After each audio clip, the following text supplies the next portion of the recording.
everybody, this is Digraj Singh Rajput. Welcome to Next Toppers. इस video में हम लोग क्लास 9th का जो सिविक्स का चैप्टर है हमारा, what is democracy, why democracy, इस चैप्टर के सारे एनसीईआरटी सॉल्यूशंस को डिस्कस करने वाले हैं. बिलीव मी, इस वीडियो को एंड तक देखोगे तो एनसीईआरटी सॉल्यूशंस आप यहां से एकदम क्रिस्टल क्लियर करके जाओगे. आपको समझ में आ जाएगा कि क्या करना है, कैसे करना है, सवाल क्या पूछना चाह रहा है, उसका जवाब क्या होगा. आगे की बात अगर मैं आपको बताऊं तो वो ये है कि आपको देखो, ये वीडियो देखने के बाद चैप्टर पूरी तरह से कंप्लीट हो रहा है. डिटेल एक्सप्लेनेशन मैंने आपको दिगराज सिंह राजपूत वाले चैनल पे दे चुका हूं. एनसीईआरटी सॉल्यूशंस ये मिल जाएंगे. अब टेस्ट हम ले चुके हैं इस चैप्टर का, तो उस तरह से क्या है, सारी चीजें कॉम्प्रिहेंसिवली कवर कर ली गई है. तो इस चैप्टर को पूर्ण आहुति देने का समय आ गया है इस वीडियो के बाद में. तो what is democracy, why democracy के पूरे एनसीईआरटी सॉल्यूशंस आपको यहां मिलने वाले हैं. शुरू करते हैं. पहला सवाल जो है ना, तो एनसीईआरटी सॉल्यूशंस में पहला सवाल क्या आ रहा है, here is some information about 4 countries. 4 countries के बारे में उन्होंने जानकारी दे दी है. अब आपको ये डिटेल पढ़ते हुए बताना है कि क्या इस मतलब ये जैसे country A B C D, तो इन डिटेल्स को पढ़ते हुए आपको बताना है कि वो जो country A B C D है वो डेमोक्रेटिक है, अनडेमोक्रेटिक है, या फिर यू आर नॉट श्योर कि क्या चल रहा है वहां पे, उस तरह की स्थिति है. तो अगर हम जैसे देखें तो कंट्री ए के केस में बताया गया है, people who do not accept the country's official religion do not have a right to vote. तो ये क्या हो रहा है ना, ये क्लियर कट दर्शा रहा है कि आप एक धर्म को अगर स्थापित कर रहे हो तो आप सेक्युलर नहीं हो, आप डेमोक्रेटिक नहीं हो. ठीक है, तो यहां पे क्या है, ये क्लियर कट अनडेमोक्रेटिक है, तो आंसर उसका अनडेमोक्रेटिक हो जाएगा. समझ में आया? किस डिटेल्स दिए उस हिसाब से आपको पढ़ के बताना है कि वो डेमोक्रेटिक है, अनडेमोक्रेटिक है, या फिर यू आर नॉट श्योर कि क्या चल रहा है वहां पे. The same party has been winning elections for last 20 years. अब देखो, एक पार्टी पिछले 20 सालों से अगर चुनाव जीत रही है तो इसमें कुछ गलत नहीं है. हो सकता है पार्टी पॉपुलर हो, इसमें कुछ गलत नहीं है. लेकिन अगर जैसे हमने मेक्सिको के केस में देखा कि 70 साल से डरा धमका के जीते जा रहे थे चुनाव, तो नॉन डेमोक्रेटिक तरीके भी हो सकते हैं. तो यू आर नॉट श्योर कि डेमोक्रेटिक है नॉन डेमोक्रेटिक है, तो नॉट श्योर पे लगाएंगे हम. सर मैं क्यों, क्योंकि 20 साल से ऐसे भी जीत सकती है कि हाँ पॉपुलर पार्टी होगी. इतने लोग, हमारे यहां भी 30 साल तक एक छत्र कांग्रेस ने राज किया इंडिपेंडेंस के बाद से, कांग्रेस सिस्टम बना रहा पूरा का पूरा, तो वो चीज हो गई है. थर्ड वाला, और पहले स्टेटमेंट तो पढ़े, ruling party lost in last 3 elections. तो ये डेमोक्रेटिक है कि डेमोक्रेसी की सबसे बड़ी टेस्टिमनी ही यही होती है. आप आगे आने वाले चैप्टर्स में पढ़ोगे क्या कि जो आज पावर में है वो हमेशा पावर में नहीं रहेगा. फाइन, जो आज पावर में है वो हारता भी है, नए लोग भी आते हैं. ऐसा सिस्टम जब चलता है तो उसको आप बोलते हो कि this is the essence of democracy. ये डेमोक्रेटिक सिस्टम का एक नेचर दर्शाता है. चौथी कंट्री का वो दिया है, there is no independent election commission. तो clear cut non democratic system है. अगर इलेक्शन कमीशन है और इंडिपेंडेंट नहीं है, कठपुतली बना हुआ है, तो वो क्या है, वो फिर एक खिलौना है, फिर वो इंस्टीट्यूशन नहीं है. तो ये नॉन डेमोक्रेटिक सिस्टम का फीचर है. तो ये इस तरह से 4 स्टेटमेंट्स और 4 स्टेटमेंट्स के हिसाब से आपको आंसर देना था. आसान थे, बहुत आसानी से बन जाएगा. अगला क्वेश्चन देखते हैं.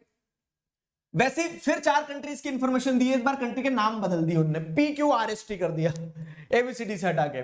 आपको वही बताना कि डेमोक्रेटिक है, नॉन डेमोक्रेटिक, अनडेमोक्रेटिक है, और यू आर नॉट श्योर. तो पहला स्टेटमेंट जो है वो क्या कह रहा है, the parliament can not pass a law about the army without the consent of chief of army. Parliament जो है आर्मी के बारे में लॉ नहीं पास कर सकती without the consent of chief of army.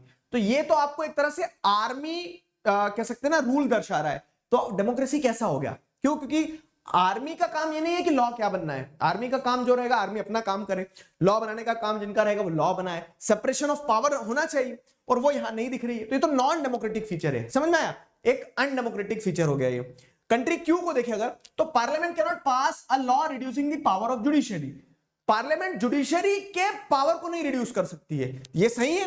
क्यों? क्योंकि एक डेमोक्रेटिक फीचर कंट्री का यही फीचर है कि जुडिशरी इंडिपेंडेंट रहे, ताकि वो पार्लियामेंट में बैठे मिनिस्टर्स को चेक कर सके. तो ये डेमोक्रेटिक फीचर है कि सेपरेशन ऑफ पावर होना चाहिए, जो अभी बताया मैंने आपको.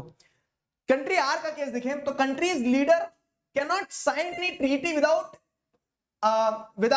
Another country without taking permission from its neighbouring country. ऐसा होता है क्या कि पड़ोसी देश से पूछेंगे तब दूसरा एग्रीमेंट साइन होगा? तो ये तो क्लियर कट क्या बता रहे हैं कि हम वो पड़ोसी देश के ऊपर डिपेंडेंट है. ये डेमोक्रेटिक नहीं है, ये तो अनडेमोक्रेटिक फीचर है एक तरह का. कंट्री एस जो है, तो all major economic decisions about the country are taken by officials of central bank which the ministers can not change. तो अब वही है कि सेंट्रल बैंक के लोग जो है ठीक है, वो सारे डिसीजंस लेंगे और मिनिस्टर्स नहीं बदल सकते। तो ये एक तरह से क्या है, अनडेमोक्रेटिक नेचर को दर्शा रहा है। क्यों? क्योंकि मिनिस्टर्स तो होते ही इसलिए ना, पीपल्स रिप्रेजेंटेटिव है, कि वो जाके कानून बदले, वो कानून बनाए, बदले नहीं बनाए। तो मिनिस्टर्स के पास में क्या रहता है, पीपल सपोर्ट रहता है ना, they are the representative of people. तो वही तो गाइड करेंगे किसको, वही गाइड करेंगे किसको, सेंट्रल बैंक वगैरह के ऑफिशियल्स को। Fine, ministers have the final से, मिनिस्ट्रीज हैव द फाइनल से। समझ में आया? तो ये चारों मैंने आपको बता दिया कि डेमोक्रेटिक है, नॉन डेमोक्रेटिक है, क्या सिचुएशन है। आगे बढ़ते हैं, अगला सवाल देखो क्या है, which of these is not a good argument in favour of democracy and why? क्या इसमें से गुड आर्ग्यूमेंट नहीं है डेमोक्रेसी के लिए? तो people feel free and equal in democracy, yes this is a good argument. Argument हमने chapter में क्या पढ़ा है, argument for and argument against democracy. इस चैप्टर में दो चीज पढ़ी है, और देखो ये दो टॉपिक ही प्रोमिनेंट टॉपिक है। आर्ग्यूमेंट फॉर में हम उसके फेवर्स में देख रहे हैं कि डेमोक्रेसी क्यों अच्छी है, पॉजिटिव। आर्ग्यूमेंट अगेंस्ट डेमोक्रेसी में हम सारे नेगेटिव एस्पेक्ट देख रहे हैं उसका। तो अब जैसे अगर आप यहां देखोगे तो people feel free and equal in democracy, सही बात है। Democracies resolve conflict in a better way than others. Yes, this is also argument in favor of democracy. Democratic government is more accountable to the people. जवाबदेह होती है, सही बात है। Democracies are more prosperous than others. नहीं, there are instances जहां पे non democratic system में ज्यादा पैसा है, लेकिन डेमोक्रेसी नहीं है दोस्तों। तो ये क्या है, ये this argument is not in favour of democracy. Why? तो उसका रीजन भी समझ लो। तो democracies are more prosperous than others, this is not a good argument in favour of democracy. क्यों? क्योंकि as a country's prosperity can not be determined by its form of government but through its economic conditions. ठीक है, तो country में कितना पैसा होगा वो फॉर्म ऑफ गवर्नमेंट तय नहीं करती है। जैसे आप एग्जांपल के तौर पे देखोगे तो बहुत सारी मिडिल ईस्ट की कंट्रीज है ना, दुबई वगैरह, वहां डेमोक्रेसी उतना स्ट्रेंथन फॉर्म में नहीं है, लेकिन पैसा बहुत है। तो आप ये नहीं बता सकते हो कि फॉर्म ऑफ गवर्नमेंट से इकोनॉमिक ग्रोथ कितनी होगी, वो इकोनॉमिक कंडीशंस पे डिपेंड करेगी। For example, a democratic country like India is still developing, but a country following monarch rule is economically stronger than India. Yes, there are many countries, जैसे बताया मैंने आपको। ठीक है, तो ये हो गया आपका क्या, ये हो गया इस क्वेश्चन का आंसर, और वाई भी पता चल गया हमें। आगे बढ़े, अगला क्वेश्चन है, each of these statements contain a democratic and undemocratic element. ये जो स्टेटमेंट है, ये हर स्टेटमेंट का एक डेमोक्रेटिक और एक नॉन डेमोक्रेटिक एलिमेंट को अपने साथ रखा हुआ है। फाइन, तो अब आपको इसका आंसर बताना। बड़ा अच्छा क्वेश्चन है ये। देखो, एक statement, a minister said that some laws have to be passed by the parliament in order to confirm to the regulations decided by the World Trade Organisation. एक स्टेटमेंट है कि मिनिस्टर साहब ने बोल दिया कि कुछ कानून पास करना पड़ेंगे हमें पार्लियामेंट में, ताकि हम क्या कर पाए, ताकि हम जो वर्ल्ड ट्रेड ऑर्गेनाइजेशन बोल रही है उसके अकॉर्डिंग सही हो। ठीक है, तो अब आपको इसी स्टेटमेंट में क्या डेमोक्रेटिक लग रहा है और क्या अनडेमोक्रेटिक लग रहा है वो बताना है। बड़ा अच्छा क्वेश्चन है। तो देखो, मिनिस्टर साहब ने बोला कि लॉ पास करना पड़ेगा पार्लियामेंट से। ये अपने आप में क्या एक डेमोक्रेटिक चीज है कि हाँ, लॉ बिना पार्लियामेंट में पास किए लॉ कैसे लॉ बनेगा, तो ये तो डेमोक्रेटिक हो गया। लेकिन आगे वाला पार्ट जो है ना, तो in order to confirm to the regulation decided by the World Trade Organisation. World Trade Organisation हमारे देश के लिए क्यों डिसाइड कर रही है? ये तो एक तरह से डोमिनेंस हो गया ना, एक्सटर्नल इन्फ्लुएंस हो गया। तो ये ऐसे पता करना है कि डेमोक्रेटिक लॉ, डेमोक्रेटिक स्टेटमेंट क्या हो गया, law must be pass by the parliament, और अनडेमोक्रेटिक क्या हो जाएगा, confirmation of regulation made by the World Trade Organisation. Why the external bodies interfering in the matters of our country. अब वो मजबूरी रहती है, लेकिन ये नॉन डेमोक्रेटिक है स्टेटमेंट का पार्ट। अगला स्टेटमेंट देखो, the Election Commission ordered repolling in a constituency where large scale rigging was reported. Election Commission ने क्या ऑर्डर किया, रीपोलिंग इन अ कॉन्स्टिट्यूएंसी। ठीक है, तो फिर से गिनती करो, क्यों, क्योंकि क्या हुआ है, large scale rigging was reported. मतलब क्या है कि पोलिंग बूथ के साथ में छेड़छाड़ हुई है, वोट को मैनिपुलेट किया गया, इस तरह से कब्जा कर लिया गया पोलिंग बूथ पे, कि इसको ही वोट डालो ऐसा। तो डेमोक्रेटिक क्या है कि इलेक्शन कमीशन ने बोल दिया फिर से रिपोल करो, फिर से काउंटिंग, फिर से वोटिंग होगी। और अनडेमोक्रेटिक क्या है कि लार्ज स्केल रिगिंग हुई। सिंपल क्वेश्चन का answer, democratic the order of repolling by election commission in a constituency, और मतलब डेमोक्रेटिक स्टेटमेंट। और अनडेमोक्रेटिक स्टेटमेंट क्या है, large scale rigging was reported. Simple. Third statement देखो, women's representative in parliament has barely reached 10%. This led women's organization to demand 1/3 seat for women. Women ने 1/3 seat reserve करी है, democratic statement है। Women organisation ने demand करी कि 1/3 seats reserve होना चाहिए। और अनडेमोक्रेटिक क्या है कि विमेन का रिप्रेजेंटेशन मात्र 10% तक पहुंचा है। ठीक है, ये तो अनडेमोक्रेटिक हो गया। समझ गए ना, सीधा सिंपल सटीक तरीके से चलना है। आगे बढ़ते हैं, अगला क्या है, which of these is not a valid reason for arguing that there is lesser possibility of famine in a democratic country। एक डेमोक्रेटिक कंट्री में भूखमरी जो होती है ना, फेमाइन जो है, सूखा पड़ने की, अकाल की स्थिति कम रहेगी। क्यों कम रहेगी? इन 4 स्टेटमेंट में से कौन सा स्टेटमेंट जो है तो वो नॉट अ वैलिड रीजन है? मतलब 3 ऐसे स्टेटमेंट होंगे जो सपोर्ट करेंगे कि हाँ, इस कारण से एक डेमोक्रेटिक कंट्री में कभी भी कह सकते हैं फेमाइन जैसी सिचुएशन, अकाल पड़ने वाली स्थिति की, खाने की कमी होगी, लोग भूख के कारण मर रहे हैं, ऐसा नहीं होगा। क्यों नहीं होगा? तो आपको वो नॉट अ वैलिड रीजन पता करना है। ये बुक में बताया गया है कि जैसे चाइना में फेमाइन आई लेकिन इंडिया में फेमाइन नहीं आई पैरेलल उसी टाइम पीरियड में।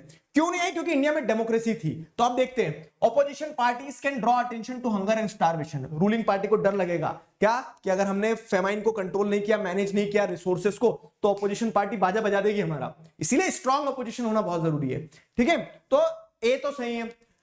Free press can report suffering from famine in different parts of the country. Free press, अगर मीडिया फ्री है तो रिपोर्ट करेगा कि हाँ, यहां गड़बड़ हो रही है, गड़बड़ हो रही है। उससे क्या होगा? उससे आपको देखने को मिलेगा कि एक डेमोक्रेटिक कंट्री में government will be on toes, हमेशा काम के लिए तत्पर रहेगी कि नहीं संभालो, नहीं तो मीडिया सब छाप देगा, अगर मीडिया ईमानदार है तो। ठीक है, government fears its defeat in the next election. डर रहेगा कि अगर नहीं हमने व्यवस्थाएं करी तो अगली बार जीत के नहीं आ पाएंगे। तो ये सारे तो वैलिड आर्गुमेंट है कि डेमोक्रेसी में क्यों फेमाइन नहीं आएगी। नॉट अ वैलिड में people are free to believe in and practise any religion. बात तो सही है, लेकिन इसका फेमाइन से क्या लेना देना? समझ में आया? तो ये नॉट अ वैलिड रीजन में जाएगा। D is the right answer for this question. लगाया डी? अपनी एनसीईआरटी की बुक देखते चलो, सारे क्वेश्चंस मैच होते जाएंगे और सारे आंसर्स में देते जा रहा हूं आपको। अगला क्वेश्चन, तो ये इसका आंसर ये है, people are free to believe in and practise any religion. इसका अच्छा, ये आंसर आपको अगर चाहिए रेडीमेड, वैसे तो क्या है ऑब्जेक्टिव ही है इस चैप्टर में, सारे रेडीमेड आंसर भी चाहिए तो यही पीडीएफ में आपको अपने ऐप पे, जो नेक्स्ट टॉपर्स का हमारा ऐप है अपना, उस पे आपको मिल जाएंगे। ठीक है, चलो आगे बढ़ते हैं। तो अगला सवाल देखो क्या है, there are 40 villages in a district.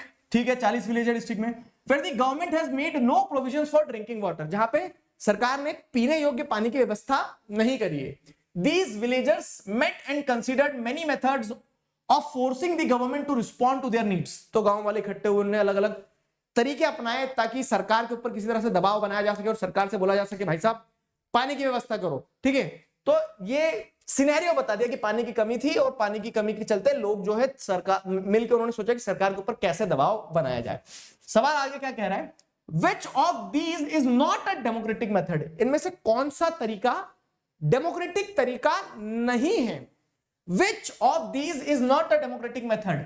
ठीक है, डेमोक्रेटिक मेथड नहीं है। तरीके क्या क्या है, filing a case in court claiming that water is the part of right to life, बहुत डेमोक्रेटिक तरीका है कि आप कोर्ट के पास जा रहे, बता रहे कि जल ही जीवन है भाई साहब, जल नहीं मिलेगा तो कैसे जिएंगे, तो ये तो एक डेमोक्रेटिक तरीका हो गया। Boycotting the next elections to give a message to all parties, चुनाव में नहीं आ रहे, हम वोट ही नहीं डाल रहे हैं ताकि पॉलिटिकल पार्टीज को लगे नहीं यार जनता नाराज है, ये भी सही तरीका है।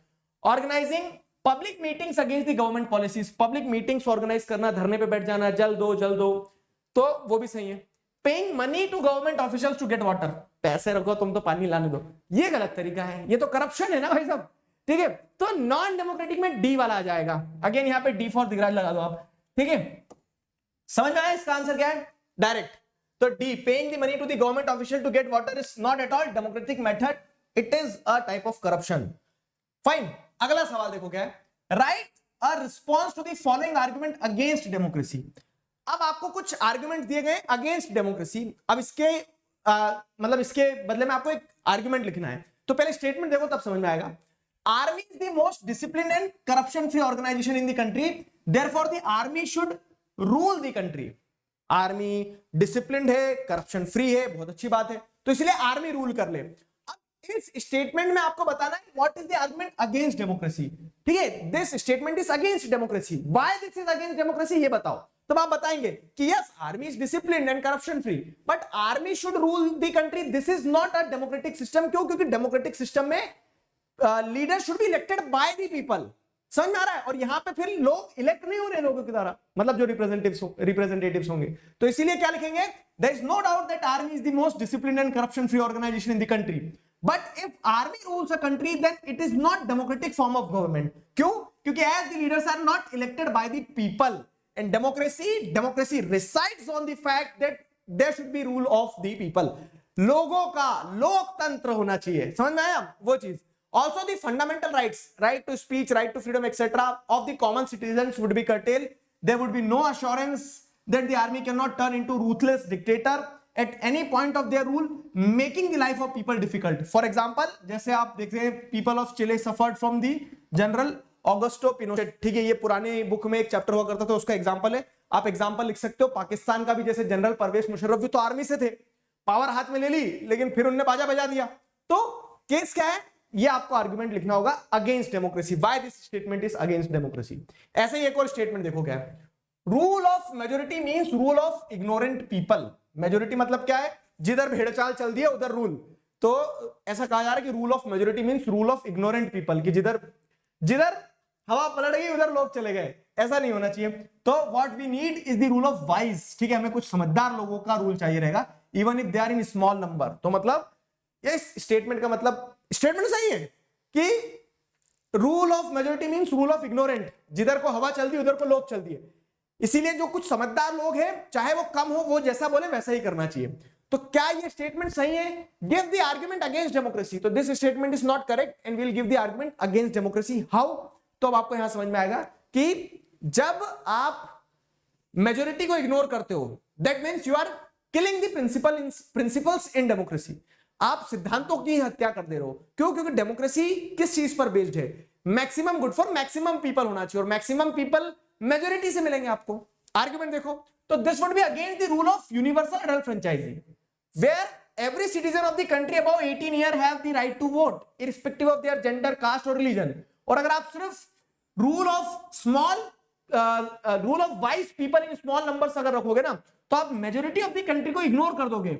This is the basic principle of democracy, that every citizen of a country should participate in the formation of government. So ignoring some section of society would be unfair. ठीक है, तो अगर आप क्या कर रहे हो कि एक तरह से यूनिवर्सल एडल्ट फ्रेंचाइजी को ध्यान में रखते हुए देखोगे तो हर 18 साल का व्यक्ति, चाहे अमीर गरीब छोटा बड़ा कैसा भी हो, सबको वोटिंग राइट होना चाहिए। लेकिन अगर आप कुछ ही 22 लोग who are small in number, उनकी बात को लेके चलोगे ना, तो फिर प्रॉब्लमेटिक हो जाएगी चीजें, फिर चीजें प्रॉब्लमेटिक हो जाएंगी। समझ गए?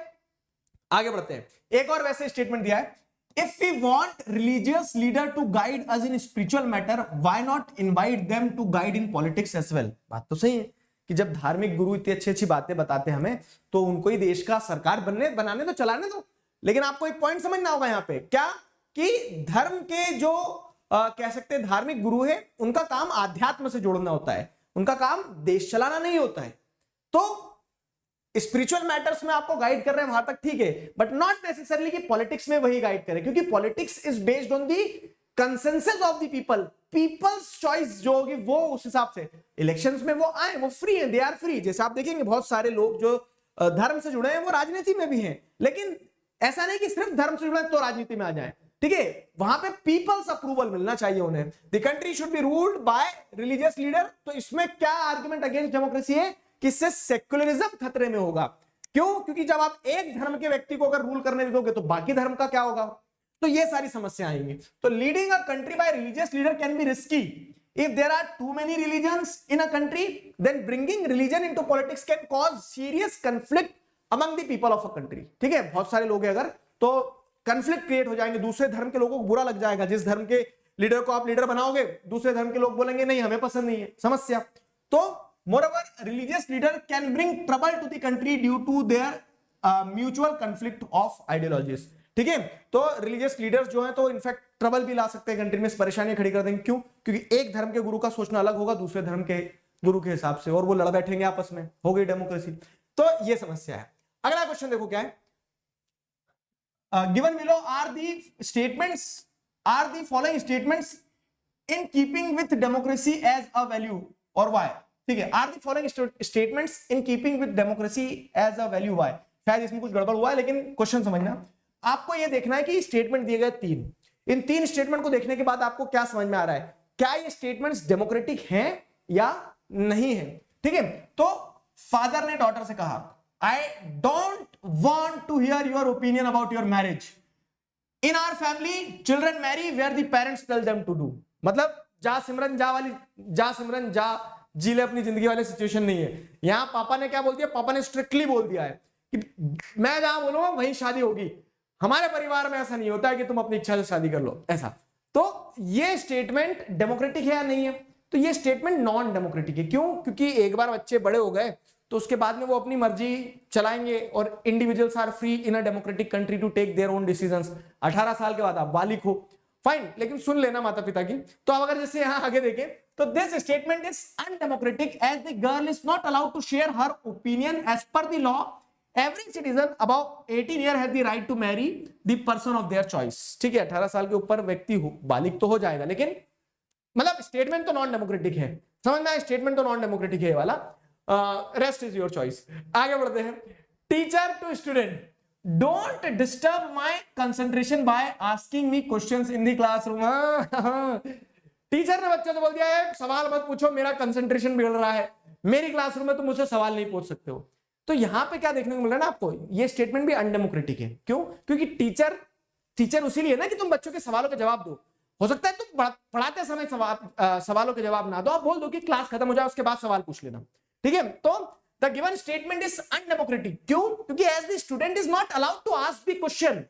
और पूछोगे नहीं तो सीखोगे कैसे, है कि नहीं? तो वही चीज है। Maybe the teacher can tell the students to ask the question after the lecture, however stopping him from asking is incorrect, non democratic. अगला, employ to the officer. Employ जो था उसने अपने ऑफिसर से क्या कहा, our working hour must be reduced according to the law. तो ये डेमोक्रेटिक है। किधर है? हाँ, the given statement is democratic. ठीक है, एम्प्लॉय ने ऑफिसर से बोला कि हमारे वर्किंग आवर कम करो लॉ के हिसाब से। कानून अगर कह रहा है कि 8 घंटे का काम होना चाहिए, तुम हमसे 15-15 घंटे काम करवा रहे हो, बंधुआ मजदूरी करवा रहे हो, तो क्या सही है? गलत है। ठीक है, तो फंडामेंटल राइट्स की बात कर रहा है with in the norms of the company. Got my point? तो सी इज द राइट आंसर। चलो, question number 9, consider the following facts about a country and decide if you would call it a democracy. Give reasons to support your decision. Fine. तो अब आपको क्या करना है, कुछ statements आएंगे उनको पढ़ना है और बताना है कि ये डेमोक्रेसी है या नहीं है। मतलब सारे क्वेश्चंस ये लगभग सेम लग रहे होंगे ना आपको, सिचुएशंस देते जा रहे हैं और आपको रीजन भी देना कि क्यों ये डेमोक्रेटिक है या नहीं है। All citizens of country have the right to vote. Elections are held regularly. Democratic है, क्लियर कट कि मेन फीचर ही डेमोक्रेसी का क्या है, citizen must have the right to vote and election should held regularly. तो ये तो democratic feature को दर्शा रहा है। स्टेटमेंट नंबर बी देखो क्या है। स्टेटमेंट नंबर बी है, the country took a loan from the international agency. जैसे मान लो WTO से लोन लिया, one of the condition for giving the loan was that government would reduce it's expenses on education and health. ये non democratic है। क्यों? क्योंकि एक international agency, मान लो जैसे वर्ल्ड बैंक हो गया या फिर इंटरनेशनल मॉनेटरी फंड हो गया, वो लोन तो दे रहे हैं, ठीक है, लोन ले लिया हमने, लेकिन आप ऐसी कंडीशन लगा रहे हो कि तुम शिक्षा पे और स्वास्थ्य पे खर्च मत करो। तो स्वास्थ्य, शिक्षा, अच्छा पीने योग्य पानी, ये तो सब फंडामेंटल राइट्स में आता है ना। तो ये राइट्स पे अगर आप रिस्ट्रिक्शंस लगा रहे हो तो you are curtailing the fundamental rights, you are curtailing, आप एक तरह से खत्म कर दे रहे हो डेमोक्रेसी को। ठीक है, तो ये नॉन डेमोक्रेटिक हो जाएगा या फिर undemocratic. It is undemocratic to reduce expenses at the cost of people. स्वास्थ्य और शिक्षा पे अगर खर्च नहीं होगा तो एक तरह से कह सकते हैं ना, रीढ़ विहीन समाज बन जाएगा हमारा। समझ में? आगे बढ़ते हैं। तो अगला जैसे आप देखोगे तो सी वाला क्या कह रहा है, people speak more than 7 languages but education is available only in 1 language.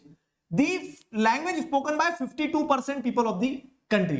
अब देखो, लोग 7 भाषाएं बोल रहे हैं लेकिन शिक्षा एक भाषा में दी जा रही है, तो ये भाषा जो है मेजोरिटी लोगों की भाषा है। तो ये सही या गलत है? देखो, बहुत सारे देशों में नेशनल लैंग्वेज का कॉन्सेप्ट होता है। आप क्लास 10th में आओगे तो आपको पता चलेगा कि हमारी कोई राष्ट्रभाषा नहीं है, हमारी बहुत सारी ऑफिशियल लैंग्वेजेस है। तो नेशनल लैंग्वेज होना नॉन डेमोक्रेटिक नहीं है, लेकिन आप अगर दूसरी लैंग्वेजेस को दबा नहीं रहे हो तब तक, ठीक है, तो ये एक डेमोक्रेटिक चीज है। क्यों? क्योंकि आप नेशनल लैंग्वेज रखोगे तो उससे क्या है, पूरी कंट्री में एक इंटीग्रिटी आ सकती है, but other languages should also be encourage to cultivate in their respective regions, जो कि हमारे देश में आपको देखने को मिलता है कि we don't have national language but we have official language, different official language for different states.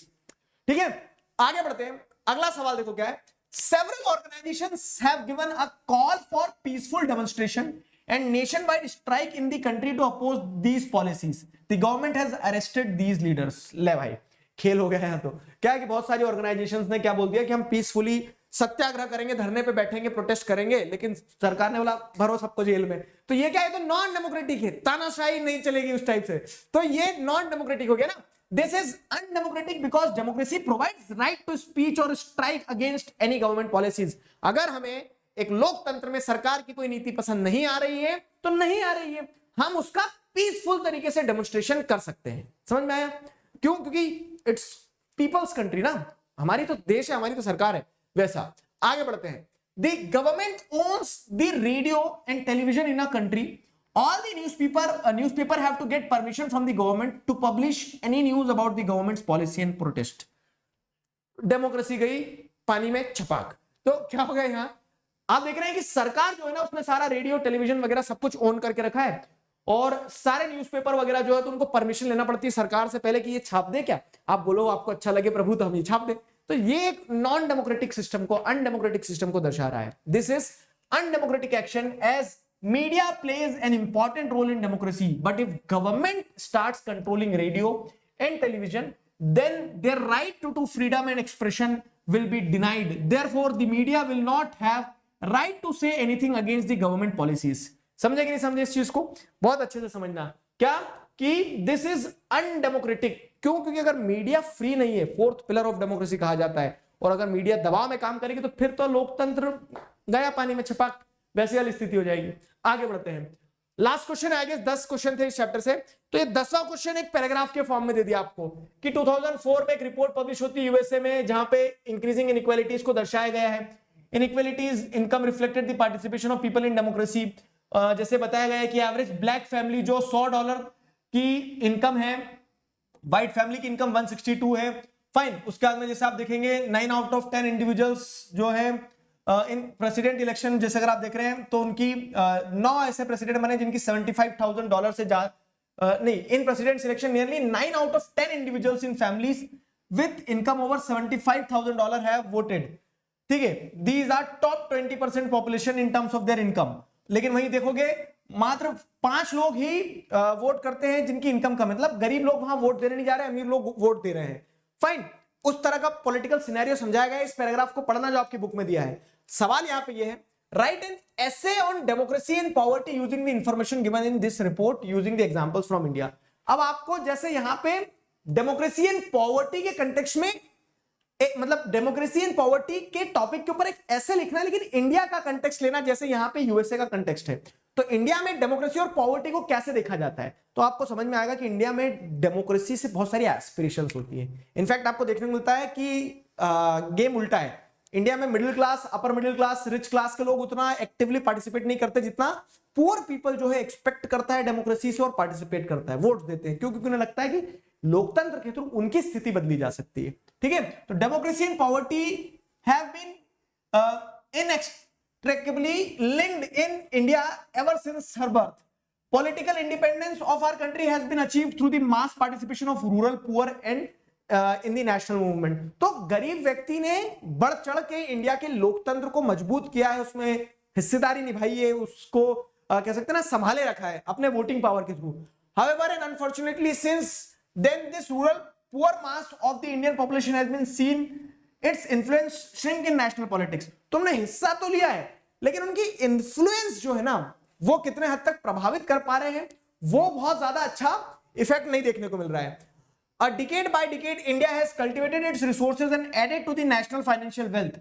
The rich have grown richer, the poor have grown abysmally poorer. मतलब आपको क्या देखने को मिलता है कि अमीर व्यक्ति और अमीर होता चला गया, गरीब और गरीब होता चला गया। तो डेमोक्रेसी में poor people do play a very important role, but the poverty is कह सकते हैं democracy is not the solution to the poverty. Poverty is still persistent. Poverty थी, है और पॉवर्टी हमेशा रहेगी। क्यों? क्योंकि पॉवर्टी एक डायनेमिक कॉन्सेप्ट भी है। तो यह है कि डेमोक्रेसी में उसको रिजॉल्व करने के लिए प्रयास किया जाता है continuously. We have the distinction of being the largest democracy in the world. We are also one of the world's poorest countries with gapping economic cleavages within our society. तो हम क्या कह सकते हैं कि बहुत डेवलप्ड कंट्री, मतलब कह सकते हैं ना बहुत डेवलप्ड डेमोक्रेसी या फिर वर्ल्ड की लार्जेस्ट डेमोक्रेसी में आते हैं, लेकिन हमारे यहाँ गरीबी भी उतनी है। तो आपने डेमोक्रेसी के पैरेलल गरीबी को रख के एक ऐसे लिखा है। तो ये ऐसे मैंने पूरा का पूरा इसमें यहाँ पे आपको लिख के दिया, पॉइंटर्स लिख के दिए।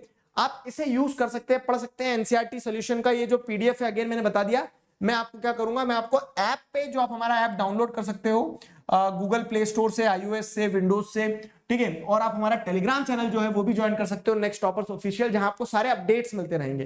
तो these are the 2 things which you people have to follow up. Fine, NCERT solutions इस चैप्टर के हमारे यहां होते हैं पूरी तरह से कंप्लीट। समझ में आ गया यहां तक? और आपको किसी प्रकार की समस्या, परेशानी, कुछ भी हो, वीडियो कैसा लगा, सारी चीजें कमेंट सेक्शन में बताइएगा।